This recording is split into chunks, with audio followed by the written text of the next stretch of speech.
Hi viewers, welcome to our channel. Akkineni Nagarjuna హీరోగా ప్రముఖ choreographer Vijay Binny దర్శకుడిగా మారుతూ చేసిన మూవీ నాసామిరంగా. అయితే ఈ సినిమాకి సంబంధించిన బాక్స్ ఆఫీస్ కలెక్షన్స్ మరియు గుంటూరు కారం మూవీకి సంబంధించిన బాక్స్ ఆఫీస్ కలెక్షన్స్ అయితే ఇప్పుడు మనం చూసేద్దాం. ఇక ముందుగా నాసామిరంగా మూవీలో నటించిన అల్లరి నరేష్ మరియు రాజ్ తరుణ్తో పాటు కింగ్ నాగార్జున కూడా ప్రేక్షకులను ఎంతగానో అలరించారు. మరి ఈ సినిమాకి పండగ సమయంతో విడుదల కావడంతో మంచి రెస్పాన్స్ అయితే రావడంతో కలెక్షన్స్ కూడా భారీగానే వసూలు చేసుకుంది ఈ సినిమా. ఇక నాసామిరంగా సినిమాకి టీజర్ ట్రైలర్కి కూడా సూపర్ రెస్పాన్స్ అయితే వచ్చింది. దీంతో అనుకున్న స్థాయిలోనే కలెక్షన్స్ కూడా రాబట్టింది. ఇక జనవరి 14న గ్రాండ్గా ప్రేక్షకుల ముందుకైతే వచ్చేసింది ఈ సినిమా. ఒకసారి 7వ రోజు కలెక్షన్స్ కనుక గమనించినట్లయితే 1.85 కోట్ల షేర్ అయితే రాబట్టింది. ఇక నాసామిరంగా సినిమాకి 19.4 కోట్ల షేర్ అయితే రాబట్టాలి.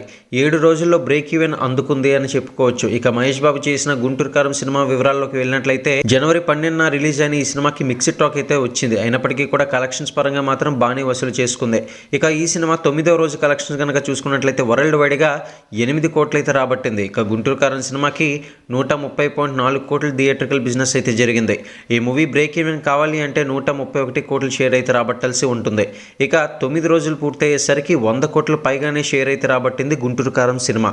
మరిన్ని బాక్స్ ఆఫీస్ లేటెస్ట్ అప్డేట్స్ కోసం ఛానల్ని సబ్స్క్రైబ్ చేసుకోండి.